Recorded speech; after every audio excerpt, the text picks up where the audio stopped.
नमस्ते साथियों, कविराज की दुनिया में आपका स्वागत है। आज हम एक ऐसे साहित्यकार की बात करने जा रहे हैं जिन्होंने हिंदी साहित्य को शीर्ष स्थान पर पहुंचाया और समाज के हर वर्ग के लिए लिखा। जी हाँ साथियों, मैं मुंशी प्रेमचंद की बात कर रहा हूं। इनका जन्म 1880 में होता है, जबकि इनका निधन 1936 में होता है। गोदान, सेवा सदन, निर्मला, गबन जैसे इन्होंने महत्वपूर्ण उपन्यास लिखे। जबकि कहानी के रूप में अगर देखें तो बूढ़ी काकी, दुनिया का सबसे अनमोल रतन, ठाकुर का कुआं जैसी कहानियों से समाज में जागरूकता लाने का प्रयास किए। हम आज इसी कहानी अर्थात ठाकुर का कुआं का अध्ययन करने जा रहे हैं। इसके 3 भाग हैं। जोखू ने लोटा मुंह से लगाया तो पानी में सख्त बदबू आई। गंगी से बोला, यह कैसा पानी है, मारे बास के पिया नहीं जाता।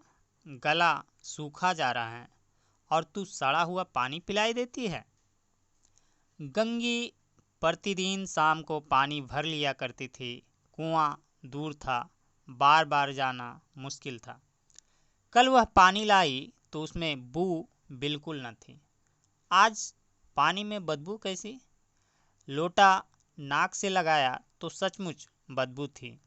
जरूर कोई जानवर कुएं में गिरकर मर गया होगा, मगर दूसरा पानी आवे कहाँ से? ठाकुर के कुएं पर कौन चढ़ने देगा? दूर से लोग डांट बताएंगे। साहू का कुआं गांव के उस सिरे पर है, परंतु वहां भी कौन पानी भरने देगा? चौथा कुआं गांव में है नहीं। जोखू कई दिन से बीमार है। कुछ देर तक तो प्यास रोके चुप पड़ा रहा, फिर बोला, अब तो मारे प्यास के रहा नहीं जाता। ला थोड़ा पानी नाक बंद करके पी लूं। गंगी ने पानी न दिया। खराब पानी पीने से बीमारी बढ़ जाएगी, इतना जानती थी, परंतु यह न जानती थी कि पानी को उबाल देने से उसकी खराबी जाती रहती है। बोली, यह पानी कैसे पियोगे? न जाने कौन जानवर मरा है, कुएं से मैं दूसरा पानी लाए देती हूँ। जोखू ने आश्चर्य से उसकी ओर देखा। दूसरा पानी कहाँ से लाएगी? ठाकुर और साहू के 2 कुएं तो हैं, क्या एक लोटा पानी ना भरने देंगे? हाथ पांव तुड़वा आएगी और कुछ ना होगा। बैठ चुपके से, ब्राह्मण देवता आशीर्वाद देंगे, ठाकुर लाठी मारेंगे, साहू जी 1 के 5 लेंगे। गरीबों का दर्द कौन समझता है? हम तो मर भी जाते हैं तो कोई द्वार पर झांकने नहीं आता। कंधा देना तो बड़ी बात है, ऐसे लोग कुएं से पानी भरने देंगे? इन शब्दों में कड़वा सत्य था। गंगी क्या जवाब देती, किंतु उसने वह बदबूदार पानी पीने को न दिया। रात के 9 बजे थे। थके मांदे मजदूर तो सो चुके थे। ठाकुर के दरवाजे पर 10-5 बेफिक्रे जमा थे। मैदानी बहादुरी का तो अब न जमाना रहा है न मौका। कानूनी बहादुरी की बातें हो रही थी। कितनी होशियारी से ठाकुर ने थानेदार को एक खास मुकदमे में रिश्वत दे दी और साफ निकल गए। कितनी अक्लमंदी से एक मौके के मुकदमे की नकल ले आए। नाजिर और मोहतमीम सभी कहते थे नकल नहीं मिल सकती। कोई 50 मांगता, कोई 100। यहाँ बेपैसे कौड़ी नकल उड़ा दी। काम करने का ढंग चाहिए। इसी समय गंगी कुएं से पानी लेने पहुंची। कुप्पी की धुंधली रोशनी कुएं पर आ रही थी। गंगी जगत की आड़ में बैठी मौके का इंतजार करने लगी। इस कुएं का पानी सारा गांव पीता है, किसी के लिए रोक नहीं। सिर्फ ये बदनसीब नहीं भर सकते? गंगी का विद्रोही दिल रिवाजी पाबंदियों और मजबूरियों पर चोटें करने लगा। हम क्यों नीच हैं और यह लोग क्यों ऊंच हैं?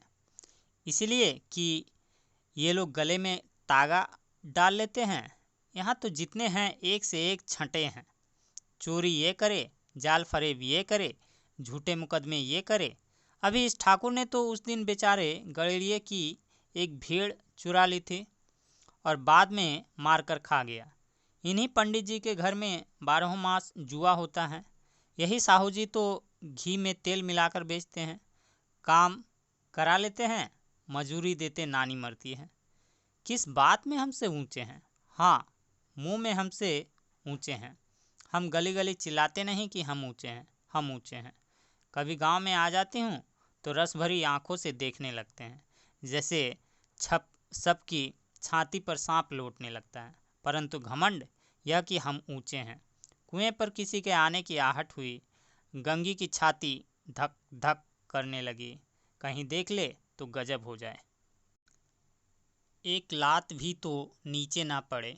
उसने घड़ा और रस्सी उठा लिया और झुककर चलती हुई एक वृक्ष के नीचे अंधेरे साये में जा खड़ी हुई। कब इन लोगों को दया आती है किसी पर।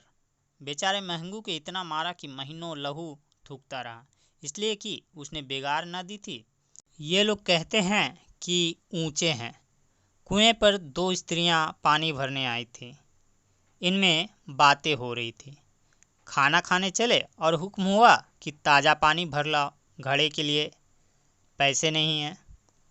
हम लोगों को आराम से बैठे देखकर जैसे मर्दों को जलन होती है। हाँ, यह तो ना हुआ कि कलसिया उठाकर भर लाते, बस हुक्म चला दिया कि ताज़ा पानी लाओ, जैसे हम लौंडिये ही तो हैं। लौंडिया नहीं तो और क्या हो तुम? रोटी कपड़ा नहीं पाती, 10-5 रुपये छीन झपट कर ले ही लेती हो, और लौंडिया कैसी होती है? मत लजाओ दीदी, छीन भर आराम करने को जी तरस कर रह जाता है। इतना काम किसी दूसरे के घर कर देती तो इससे कहीं आराम से रहती। ऊपर से वह एहसान मानता। यहाँ काम करते करते मर जाओ, पर किसी का मुंह ही नहीं सीधा होता। दोनों पानी भर कर चली गई तो गंगी वृक्ष की छाया से निकली और कुएं के जगत के पास आई। बेफिक्र चले आए थे। ठाकुर भी दरवाज़ा बंद कर अंदर आंगन में सोने जा रहे थे। गंगी ने क्षणिक सुख की सांस ली। किसी तरह मैदान तो साफ हुआ। अमृत चुरा लाने के लिए जो राजकुमार किसी जमाने में गया था, वह भी शायद इतनी सावधानी के साथ और समझबूझ कर न गया होगा। गंगी दबे पांव कुएं के जगत पर चढ़ी। विजय का ऐसा अनुभव उसे पहले कभी न हुआ था। उसने रस्सी का फंदा घड़े में ढाला, दाएं बाएं चौकन्नी दृष्टि से देखा, जैसे कोई सिपाही रात को शत्रु के किले में सुराख कर रहा हो। अगर इस समय वह पकड़ ली गई तो फिर उसके लिए माफ़ी या रियायत की रत्ती भर उम्मीद नहीं। अंत में देवताओं को याद करके उसने कलेजा मजबूत किया और घड़ा कुएं में डाल दिया। घड़े ने पानी में गोता लगाया, बहुत ही आहिस्ता, जरा भी आवाज़ ना हुई। गंगी ने 2-4 हाथ जल्दी जल्दी मारे। घड़ा कुएं से मुंह तक आ पहुंचा। कोई बड़ा सहजोर पहलवान भी इतनी तेजी से उसे न खींच सकता था। गंगी झुकी कि घड़े को पकड़कर जगत पर रखे कि एकाएक ठाकुर साहब का दरवाज़ा खुल गया। शेर का मुंह इससे अधिक भयानक न होगा। गंगी के हाथ से रस्सी छूट गई। रस्सी के साथ घड़ा धड़ाम से पानी में गिरा और कई क्षण तक पानी में हलकोरे की आवाज़ें सुनाई देती रही। ठाकुर, कौन है, कौन है? पुकारते हुए कुएं की तरफ आ रहे थे और गंगी जगत से कूदकर भागी जा रही थी।